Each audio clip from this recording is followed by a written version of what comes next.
Hello. Hi. Is anyone here? 3, 2, 1, go.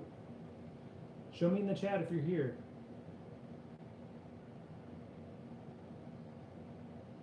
I don't see anyone here. My wife is here. My wife is in the chat. She's moderating.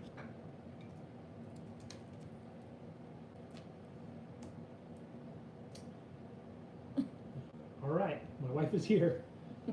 I know this is kind of an awkward time to be doing a live stream, but it's what is happening this week. Hey, Duck Hunter Gaming is here.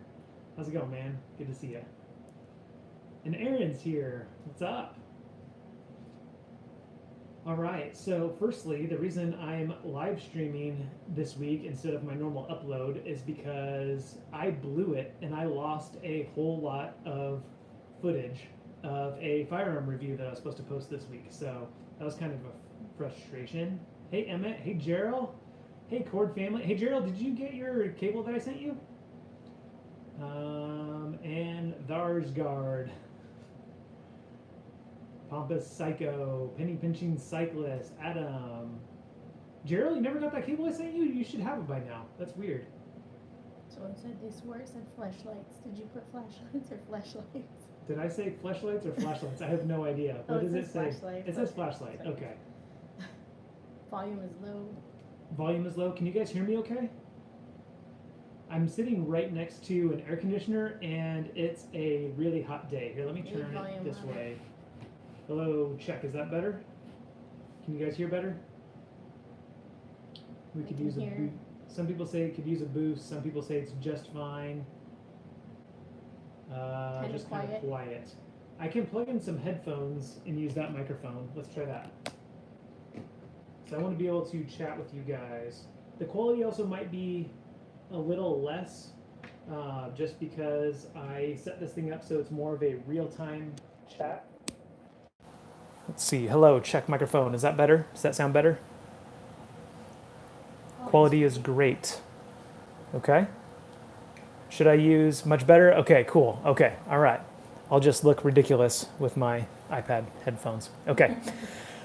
All right. So good of you guys to be here today. Okay, so what I was saying was the reason why I'm doing a live stream this week as opposed to my normal upload is because I was filming a gun review over the last few months and I totally blew it and lost a good chunk of the footage when I sat down to edit it this week. So that's kind of frustrating. So I didn't have the footage that I needed to do my video this week. So if you guys don't know, recently my wife and me and my family, my kids, we really downsized. We sold our home. We sold just about everything that we have, and we moved into a fifth wheel RV, and we are going to homeschool the kids and travel the country. And last week was hell week. It was the week that we had to get out of our house, and it was our first week moving into the RV and trying to adapt to the lifestyle and stuff. And so as a result, I lost a lot of stuff, or a lot of stuff got misplaced.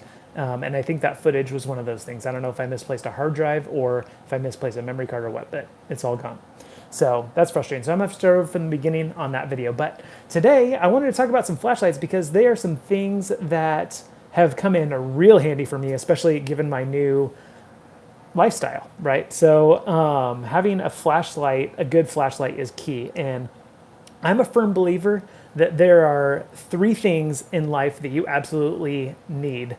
And 1 is a good blade, a good knife. 2 is a good flashlight because you got to be able to see what you're doing. And 3 is a club or a blunt object of some sort that you can use just as a tool for smashing or bending things or bending, like, you know, lots of stuff like that. Anyway, so I feel like everyone should have a knife and a flashlight in every drawer of their house. And I definitely would do that. Except for I can't have a knife in every drawer of the house because my kids would get into it and they would stab each other or stab themselves or something. So someone said 4th, a good partner in crime. 4th, a good partner in crime. Yes, I couldn't agree more. Yeah, so I have my wife who may not understand my obsession with guns, knives, and flashlights, but is supportive nonetheless. So all right, so let's go ahead and get started. If you guys have any questions, my wife is going to be moderating and she'll try to feed them to me as we go through this list. But I'm going to go ahead and start out with, hey, Brian, good to see you, man. And a good bike. Yes, penny pitching cyclist. Good point. A good bike is good for your health. So we're going to start with, let's start with this Maglight right here. Okay, so this is a 2D cell LED Maglight. And what is great about this is that it can be, obviously, it's very hefty, very heavy duty, so it serves that clubbing purpose if you need it to. But what I really love about Maglights is, first of all, they all run on alkaline batteries. There, you will not find a rechargeable Maglight, which is good and bad. Good because in a power outage, you're not going to be able to charge your flashlight. So you do need your flashlight to run on batteries that are storable, and alkali batteries just last forever in storage. And the cool thing about Maglight is it's kind of the only brand that I've found that you can actually store fresh batteries inside the light so it's ready to go, and they won't drain. So they will stay perfectly freshly charged as long as the button's off, obviously, for years and years and years. So I've had, I think since I got this flashlight, maybe 3 or 4 years ago, I have the exact same D batteries that I put in from the beginning, and it's still just as bright. It also has, there's no way to really show this off, but it does have a focus beam. Somebody mentioned on Facebook when I posted this that the focus beam was like #1 concern for them. It's not #1 concern for me because I have different flashlights for different purposes, so I don't need one that can just do it all. But it is good if you are curious about whether or not it has a focus beam. I will say one thing though about Maglights is they have a nasty hot spot in them. That means there's a spot in the middle that is way brighter than what's around it. Even if you have it super wide focused, you are still going to have a really bright hot spot. So you kind of almost have to point it away from the object that you're looking at if you want to be able to see it. Oh, good point. Okay, so here's tight focus, and you can see that hot spot in the middle, right? And then we'll focus it out, and the hot spot still kind of turns into a ring. And this is a really poor demonstration because there's a lot of light in this room, but that gives you an idea. But especially at nighttime, if you were to go like this, you'd be able to see a nice, nearly 180-degree field of view. And then you focus it really tight into that beam right there. And you can still see there's light around it, but that hot spot in the middle is blinding. So there you go. Good idea, whoever said that. Okay, so moving on. I have another Maglight, and I couldn't find it because, again, I moved. And I believe in having a flashlight accessible in every drawer of the house, and I could not find which drawer I put that stupid flashlight in, unfortunately. But it's a Maglight XL50, and it's a much smaller flashlight. It's probably about that big around, about that long, and it is an LED, and it runs off of AAA batteries, and it's the same thing. You have a focus beam. It's a nice bright 200 lumens, and so a cop with a 4-cell Maglight is a recipe for a bad day. Yes, so this is the 2-cell. They do sell them in 3-cell and 4-cell, and the 4-cell ones are huge. So yes, they are huge and they are heavy. So you're right, that is a recipe for a bad day. You don't want to get clubbed by one of those, that's for sure. So anyway, so I'm telling you about this other Maglight, the XL50, and there's a link down in the description or the notes or whatever they call it for live streams. But it's a smaller flashlight, and it's more of an everyday flashlight, and I wish I had it to demonstrate for you because it's nice and bright. It does have a focus beam, and it's got some other features. You can run it on low power mode, you can run it on full brightness, and you can run it on strobe for disorienting someone or for signaling someone. And it is an excellent everyday carry flashlight. It's small enough that you can just slip it into your pocket and you hardly know it's there. And that was my go-to flashlight for a really, really, really long time. And it was replaced by another one, and I'll tell you about it. But the other one that replaced it is like 2 to 3 times the price. So this Maglight, I think, is $24. The XL50, I think, is $23. And those are great budget options, I think, for flashlights. And they're probably the cheapest ones on the list. Wallaby Party, no, neither of these have a red light mode, unfortunately. And yes, yes, Dominus, I am getting to some gun-mounted flashlights here in a little bit. So let's go ahead and move on. So going back to the idea of also having a club, I have this flashlight from Ozark Trail, and it is legitimately a baseball bat flashlight. Okay, so Ozark Trail is the Walmart brand. So you can find these at Walmart, and I lied. This is actually the cheapest flashlight on the list. I was actually just in Walmart, and I think this thing is $13. I got this thing last Christmas for $10. I was walking through Walmart doing some Christmas shopping, and I saw this thing on sale for $10, and I was like, oh, I'm getting that. So I tossed it in the shopping list, or shopping cart, and my wife was like, oh, that's cool. Who are you getting that for? And I was like, does it have to be for someone? And she's like, no, you can't get, oh, my wife got me a stool to put my iPad on. Everyone wants to see you better. Well, yeah, the problem is the angle of the flashlight, what am I talking about? The angle of the iPad holder. Sorry. That's not helping. There. Is that better? Can you guys see me better? Okay.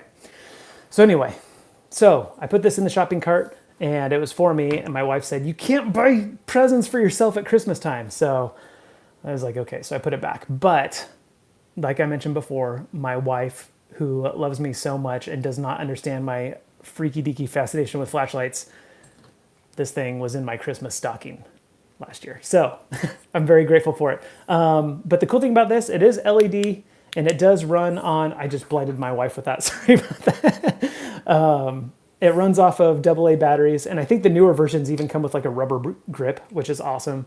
And it's legitimately a baseball bat. So if you don't want to keep one of these by your bed, you can legitimately keep one of these by your bed for nighttime use. But it's plenty bright, but it is a basic bare bones flashlight. There's no like, you can't focus the beam, you can't adjust the brightness on it, and you can't run it at different like powers or wattages or whatever.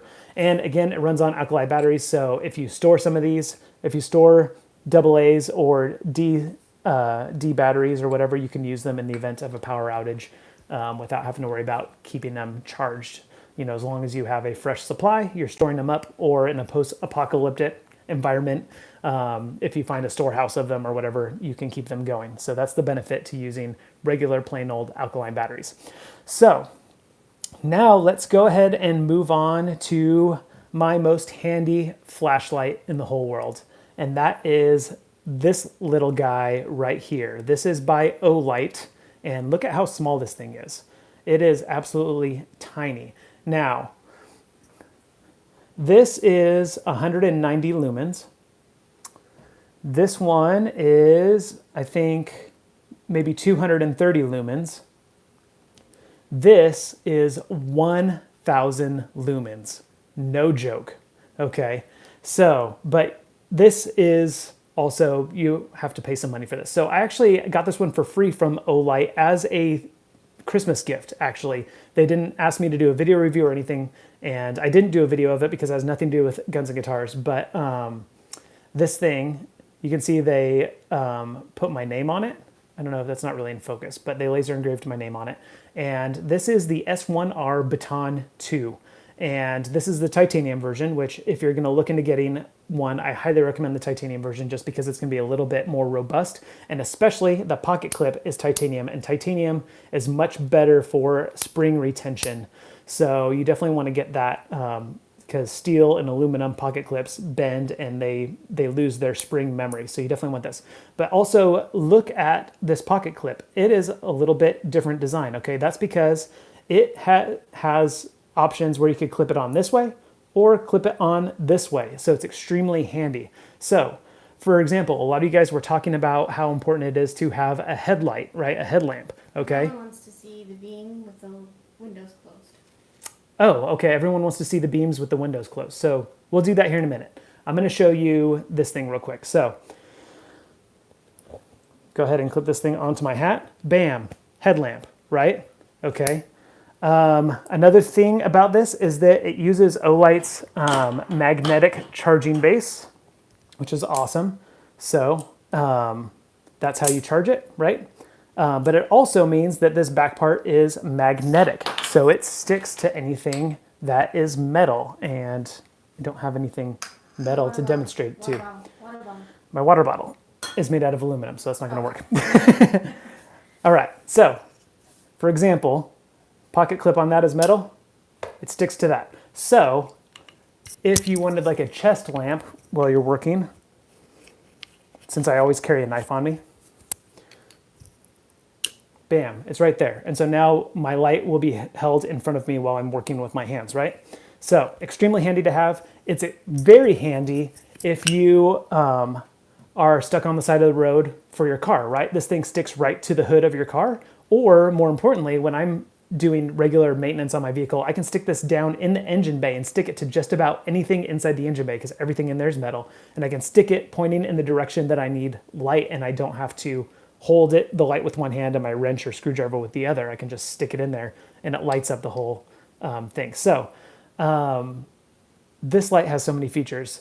It's going to take a while to get through them all, but I'm going to go ahead and show you. So firstly, if you hold it down, it comes on, and this is moonlight mode. And this is only, I think, 9 lumens or maybe 15 lumens.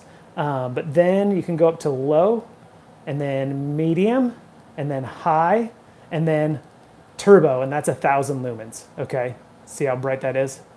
Like if I shine it on my hand, you can't even see it how washed out it gets. So again, we'll go over. So there's moonlight mode. You can barely see it, right? And then we got low, and then low, medium, high, and then turbo, which is, and I can feel the heat coming off of that. And that's 1,000 lumens, and I will tell you that this battery does not last long if you run it on turbo, but you really don't need that much brightness. You would only use 1,000 lumens if you were trying to scare away a wild animal or really disorient someone. Or, I also forgot, if you triple click it, it goes into a strobe mode, which again is extremely disorienting if you're trying to scare away a person or a wild animal. For example, last night, or maybe 2 nights ago, we had a wild javelina walk through our campsite, and my wife came out to warn me.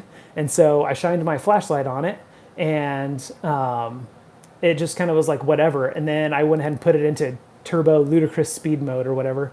And then it actually ran away at that point. So super handy.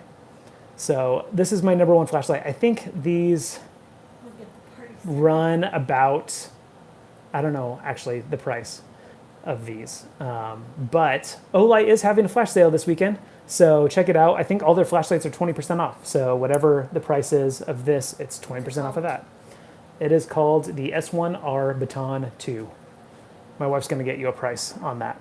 I think it's in the neighborhood of $60. So like I said, it's about 2 to 3 times the price of a Maglight, but you're getting about 10 times the flashlight. So as per the link, it's $52 right now. Okay, $52. That's a great deal. And there's also my Guns and Guitars coupon that's also down in the description that'll save you, I think, another 10% off of that. So, and that is an affiliate coupon. So if you make any purchases from Olight and you use my coupon, that will help me earn a commission, which is awesome. So I would appreciate that. If you don't want that, then use someone else's coupon code.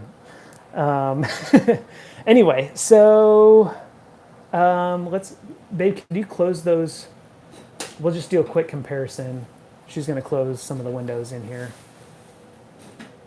Could you grab the ones maybe in there too? I don't know if it'll affect it or not.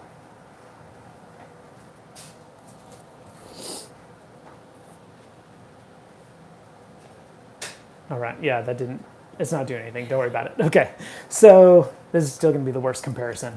All right, so this one, again, I want to say this one is in the neighborhood of 180 to 200 lumens. And again, you've got that tight focus beam, or you can spread it out nice and wide, right?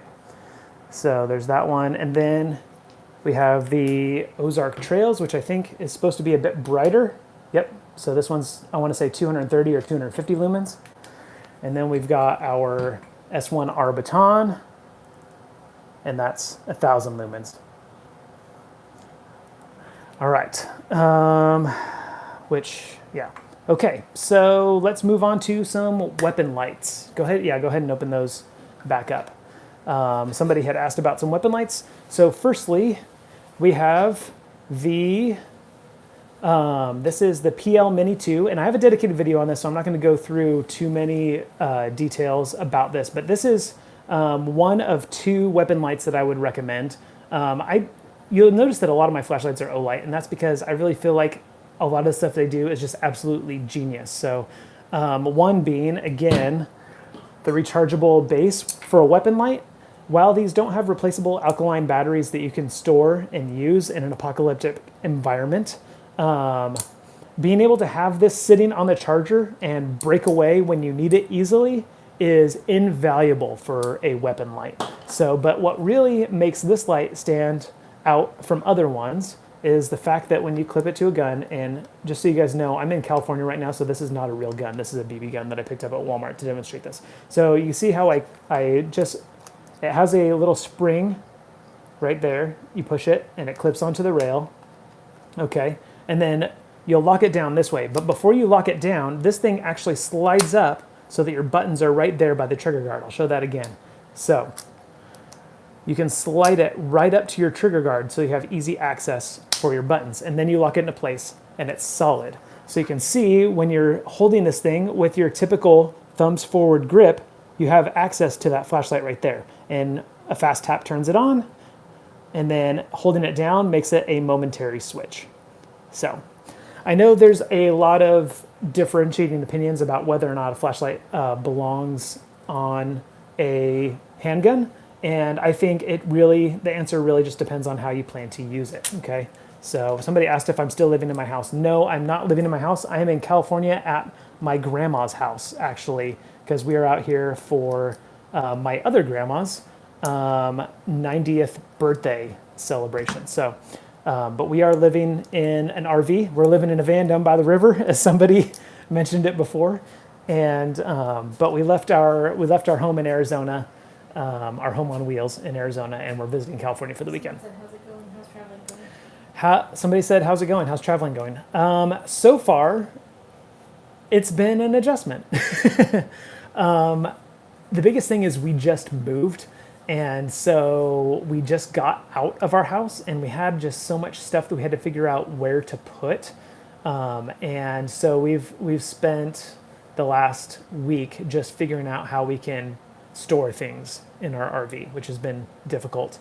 I've had very little time to get work done. I've also had the kids, and my wife is still working until the end of August, which makes things a little more complicated, but it's good for us, obviously financially, to kind of store up a little nest egg before we take it to the road. So yes, minimalistic living to the max. We're going to try. I mean, it's not exactly minimalistic when you have a 41-foot fifth wheel, but it's still, I mean, it's more, it's still significantly less space than my house. My house was 1,300 square feet, and this RV is like 300 square feet. So, all right. So that was the first weapon. The second weapon light I recommend is this one, also by Olight. And by the way, I think all of Olight's stuff is 20% off, except for these 2 lights I think are actually up to 40% off this weekend. So if you guys are interested in picking up one of these, now's the time to do it. Or just wait a couple of months for the next Olight flash sale. Am I right? They have them going on all the time. They're also available on Amazon, but if you want the best deal, buy them directly from Olight. And I believe they do free 2-day shipping anyway, so it doesn't really matter where you order it from. But this is the same thing. You can see how it just has this spring clamp connection, and then you just lock it down and you're good to go. And as you can see, this is obviously not the best choice for a compact frame handgun like this. This one is a much better choice. But the cool thing about this one is that it also has a laser on it as well, and it also has a strobe mode. So that's why I absolutely love this one. Now, there's another Olight flashlight that I really love called Warrior 10, and again, I have a dedicated video for it, and I didn't bring it to show you guys because it's currently attached to my AR-15, which is not legal here in California, unfortunately. So I left it at home attached to that. But I do have this other one, and this is replacing Warrior 10 for what I call a dual purpose light, because look at this. I mean, in comparison to my 2D cell Maglite, this thing is very big and robust, and would make an excellent clubbing tool if I need it. But it's also weapon mountable. You can see I have this quick release flashlight mount for it as well. And Someone said attach that to the pistol. attach this to the pistol. It's not gonna work. Sorry. That would be absolutely hilarious if I could. There, just like that, right? All right, so anyway, the cool thing about this one is that it can be used as a weapon, and I'm gonna move my camera for just a minute because I was using my pressure switch to hold my iPad up. But you can see it uses a magnetic pressure switch that you can, oh, sorry, I just blinded my wife again. I'm sorry. My poor wife, oh, the crap that she has to put up with. So anyway, you can see how you can use the remote pressure switch for it. I'll go ahead and put that back so you guys can see me better again.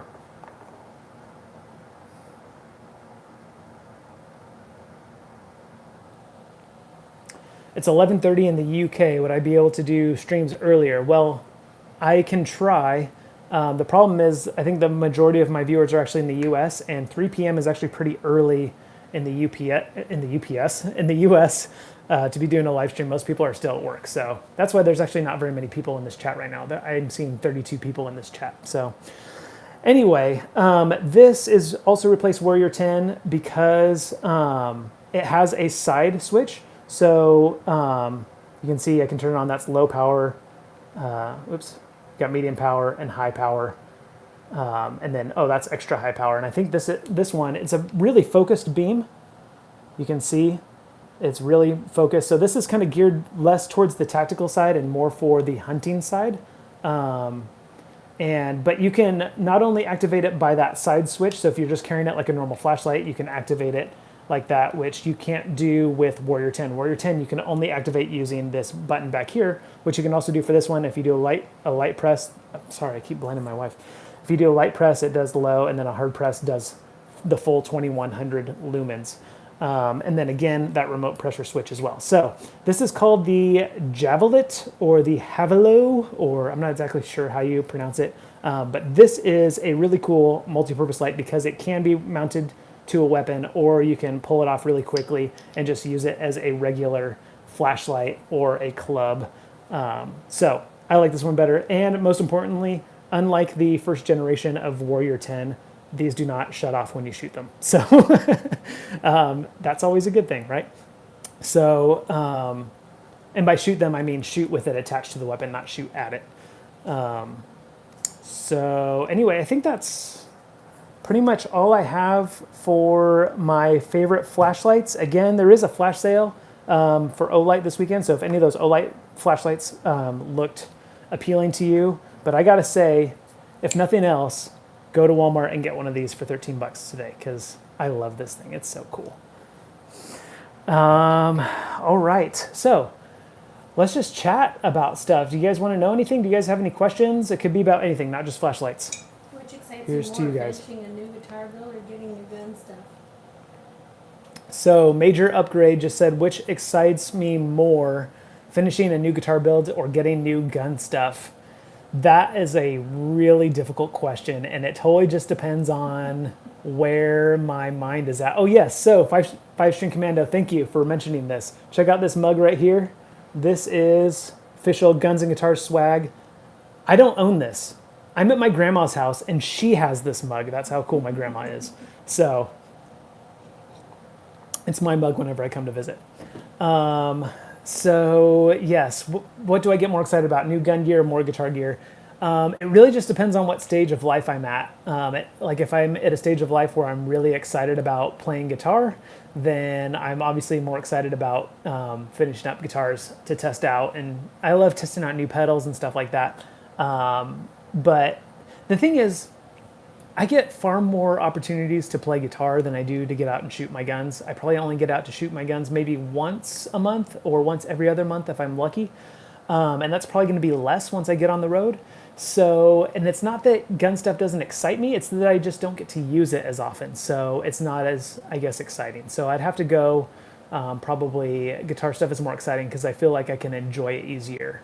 Than making a day out of going to the range and making sure I have someone to go with me in case an accident happens and all that stuff. So, but guitar, I can just I can bring anywhere I want. People don't get nervous if I'm holding a guitar in public, you know, so stuff like that. Damage 262, what are your favorite bass strings? I need some new ones, so I figured I'd ask. All right, Damage 262, what are your favorite bass strings? I need some new ones, so I figured I'd ask. Okay, I'm gonna get a lot of flack for this. Hands down, my favorite are Fender bass strings. I love the tone of Fender bass strings on any bass. Fender bass strings, in my opinion, improve the tone.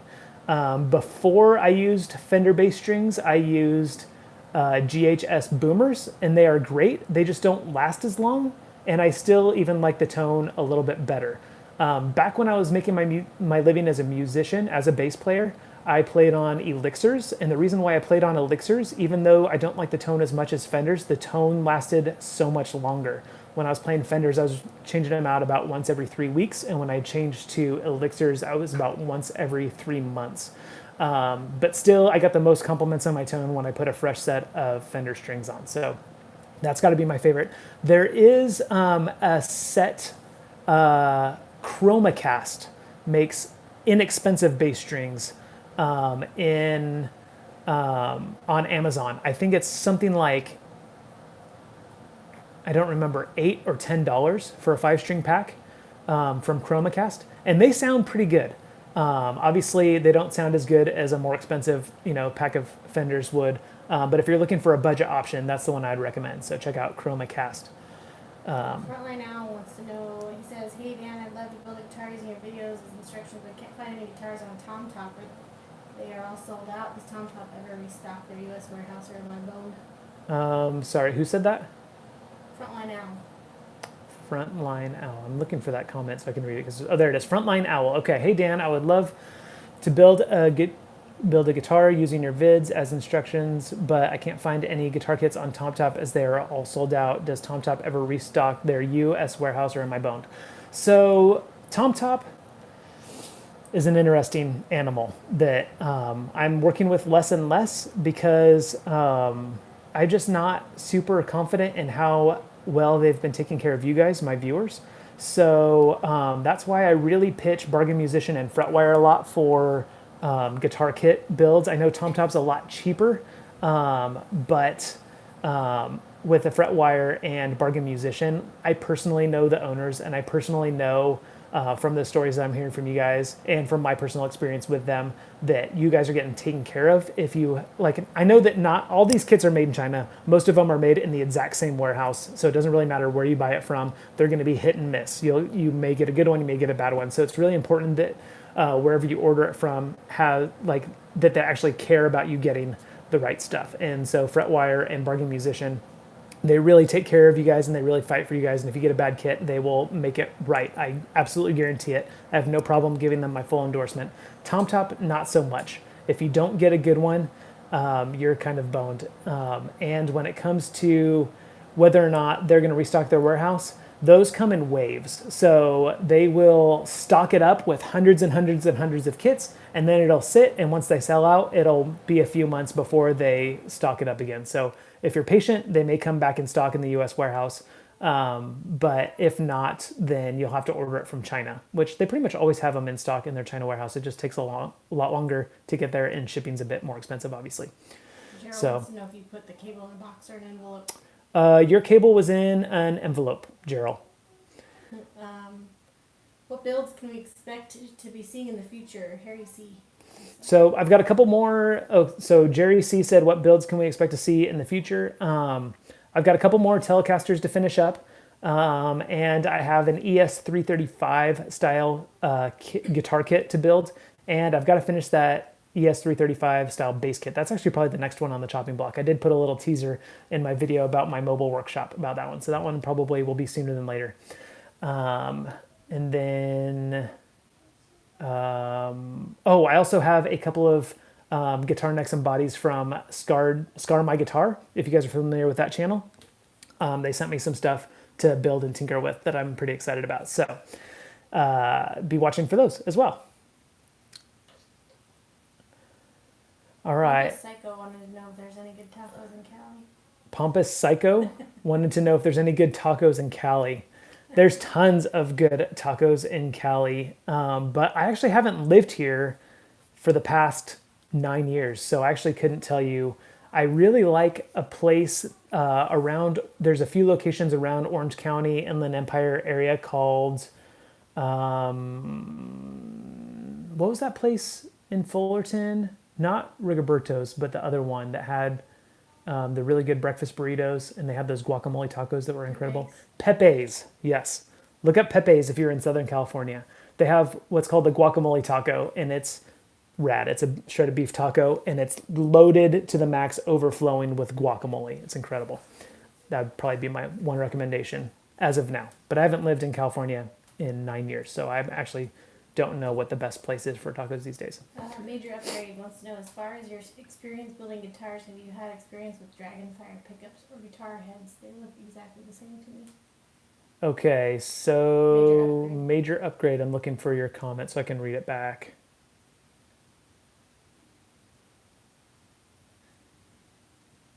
As far as you know, as far as your experience building guitars, have you had any experience with Dragonfire pickups or guitar heads? They look exactly the same to me. So I don't know what you mean by guitar heads. Do you mean like tuning machines, or do you mean like headstocks? Because I don't think that they make necks or headstocks. But Dragonfire pickups are fantastic. I think they're one of the best values that you can get. They're made in Korea, and I do love Korean pickups. I think there's a lot to be said about Korean-made pickups. And Dragonfire, in my experience, they seem to be a little bit higher quality as compared to some of the other, like I think Guitar Madness. I'm trying to think what were some other ones that I've tried out.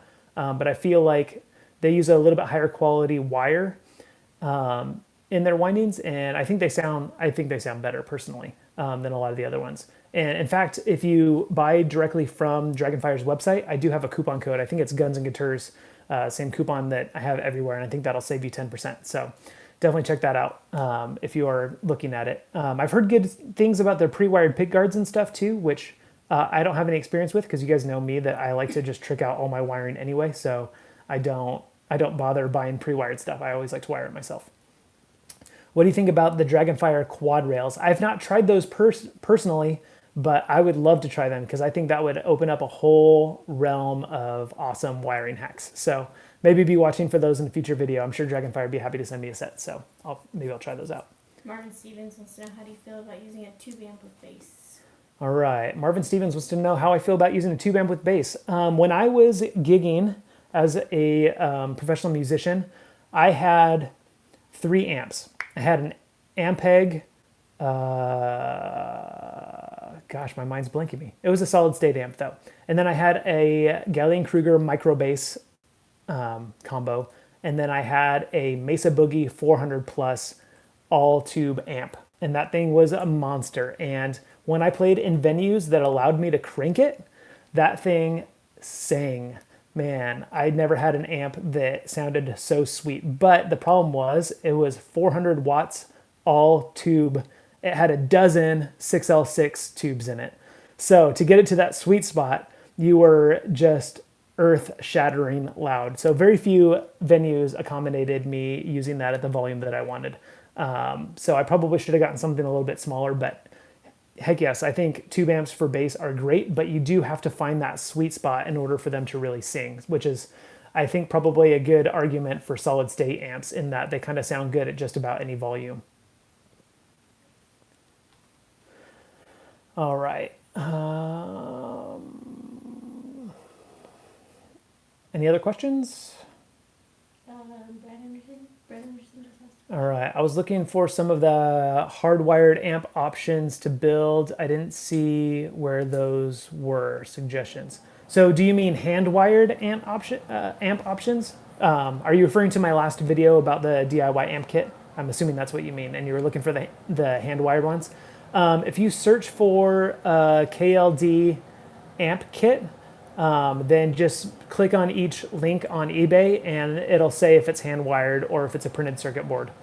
So, and the hand-wired ones, they come with what looks like a circuit board, and I think it's actually a punch board. So I think you're actually punching your little resistors and capacitors and all that stuff through the punch board, and then you're hand soldering it together on the other side, and that's what makes it a hand-wired kit. So I did actually talk to KLD, and they loved the video that I made, so they're interested in working together some more. So once I finish up this amp kit, I probably will get a hand-wired kit to try out from them, but that's probably going to be a video for way out, at least a few months out. So, but if you're interested, feel free to give me some recommendations. I was looking at their Vox clone, I think is probably what I'm going to be doing. But if you guys have some other suggestions, something you want to see more than that, tell them to make a bass amp. I will tell them to make a bass amp, because I think a DIY tube bass amp would be a sweet kit, but probably a very small market for that. So I don't know if they'll get on board. All right, did the question about tung oil finish get answered? Might have missed it. Yeah, I missed that question. What was the question about tung oil? Have you ever thought about handwiring your own pickups, Austin and Bertholds? So in the meantime, Austin Bertholds wants to know if I've ever thought about hand winding my own pickups. And the answer is yes. I've thought about everything. But yes, I do want to try my hand at hand wiring pickups. The problem is that it seems like it's kind of a tedious task that I would want to do once just to try it out. And you can kind of like build some of your own tools and stuff. So maybe I will get to that down the road, but it's kind of low on the priorities list because it would require a lot of effort to try out, and I probably wouldn't continue doing it all the time. I do also really like testing out all the different brands of pickups as well. So while I do love the idea of winding them myself, I also like trying out and demoing other brands as well. So it's kind of a hard area to really, you kind of have to go one way or the other. Am I going to do only factory pickups, or am I going to do only hand wired pickups? And so that's why I haven't really done it. The question was, does it go on full strength or get thin/mixed? Okay, does it go on full strength or get thin/mixed? So we're talking about tung oil finish. So let me clarify something. The tung oil finish that I use is not pure tung oil. I use a polymerized tung oil by Formby's called Formby's Tung Oil Finish. And so it is tung oil mixed with a polyurethane. But if you compare the tung oil finish versus an actual polyurethane finish, the tung oil feels so much smoother. It's a lot more pliable. And for me, it makes the guitar feel more like the wood rather than something. If you put a heavy coat of polyurethane on it, it can start to feel like plastic or glass even, it just gets that really hard, slick surface. And I don't like that. I like to feel the wood of the instrument. And it also, if you use the low gloss stuff, which is what I use, it makes for an extremely fast playing neck because your fingers don't stick to it at all. It's just super smooth. If you do a really fine, 320 or 400 grit sandpaper on the back of the neck and then put tung oil over it, it is just the best, fastest playing neck that you'll ever get. And even if I ever get into guitar painting, I'm still going to tung oil the back of the neck for that reason. So we are coming up on 43 minutes. Probably just a couple more questions. We'll probably end it at about 45 minutes. So 2 more minutes. So Simon Busby said, Busby, am I saying that right? What cheap tuning machines do you recommend? Okay. I highly recommend, if you can afford it, if you go on eBay, you can buy Wilkinson locking tuners, not the Easy Lock ones, but actual thumb screw locking tuners. You can get for about $27 or $28 if you get them shipped directly from China, or I think they're about $35 or $36 if you buy them from a seller in the US. And those are probably the best budget for a complete 6-pack of tuning machines. And then if you can't afford those, then you can get I think it's K-Mize or Music Lily. One of those on Amazon has a knockoff version of those, but they are not as smooth and not as fine tuning adjustment. The Wilkinson ones are definitely a higher quality. They're worth paying 2 to 3 times the price for, in my opinion. But the cheap ones are not bad. If you're looking for an upgrade, locking for me is not a big criteria for tuning machines. I definitely care more about the smooth and fine tuning adjustment just because there are different ways that you can wrap your strings where you still get good tuning stability with a typical tuner. For me, locking tuners are just more convenient. I love being able to stick it through the hole and then clamp it down and then clip it off as opposed to having to wind it and stuff. So that's why I recommend those specifically. All right. Wallaby Party. Would you do a vid on ways you apply logos and designs on your guitars? So do you mean the way I do my engraving? Because I don't really do like decals or paint jobs. So about the only way that I mark up a guitar is engraving. And I could do a dedicated video on it. If you guys really want to see it, I could do a dedicated video on it. The reason why I haven't is because I kind of give away all that information in my build videos as I'm doing it. So there are little bits here and there, but I understand that you may not want to go through and watch every single one of my build videos to get all the little and piece together the information that you want. So I could do a dedicated video if you guys really want to see that. So, oh good, there's a phone ringing in the background. All right, oh, we're over the time limit. Okay, one more. Oh, Wallaby Party, you meant just different ways to put markings like decals or something. Okay. Maybe not. I don't know if I'll go through because I kind of just like to do things the way I do things.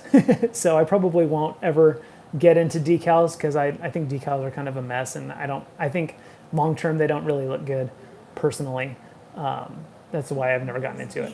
So Simon Bisbee's just making fun of how you said his last name. Busby. Is that right? Simon Busby? Okay. Any update on the video you wanted to make about shooting guitars? I don't have an update on that, but I will do a video shooting guitars sometime, I promise. 43 watching and only 23 likes. What up, chat? Said Son of Lion. I guess he's trying to get you guys to like this. You guys can like it if you want. A lot of you guys are probably bored. Gaza James says, surely you make your own pickups. We already talked about this. I haven't tried yet. It's something I'd like to try. It's something I may try in the future. All right. Okay, guys, it's been super fun hanging out. I think I'm going to call it a day for this live stream. Again, all the links to the flashlights we talked about are down there in the description, and there is a flash sale from Olight if you guys want to check that out. And don't forget, if you do, use my coupon code Guns and Guitars to save an extra 10% there. Be sure to comment. I'm going to upload this video as soon as we're done here. Be sure to comment down there what your favorite flashlights are, because I actually didn't hear from you guys on what your favorite flashlights are. So be sure to comment those, because I'm going to check them out. And if they belong in another video, I'll try to pick some up. So let me know. All right, guys. Signing off. Talk to you later. Bye for now.